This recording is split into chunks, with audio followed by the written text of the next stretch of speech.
And okay, but we'll reward our player of the game first here by the Samsung Galaxy Z Fold 5, Z Flip 5. It's Super Ken on the joy.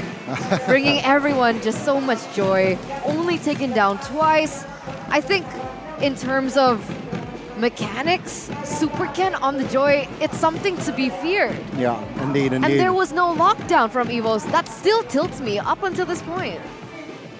Yeah, there was no clear suppression or even lockdown from the side of Evos Legends, which, you know what, somehow breaks my statement earlier. Joy, 100% in this series. Joy on jungle. Exactly, on the jungle position, which I somehow am impressed. I think it depends on pilot.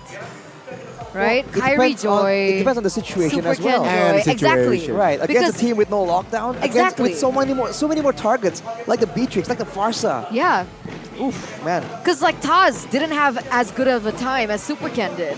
Because we saw in a lot of moments when in game number 1, Taz goes in for a neutral objective contest, he always gets suppressed by Vin on Franco.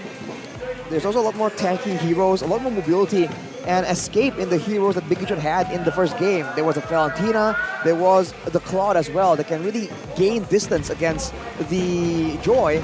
And honestly, the Btr just can't do the same thing. Early on, I thought that this was going to be the pattern, right? They get more burst damage, they get more pickoffs. But every time they were trying to make something happen, right? They trade maybe the turtle. You can see here, Btr, they can get the turtle and still get a pick off at the top side.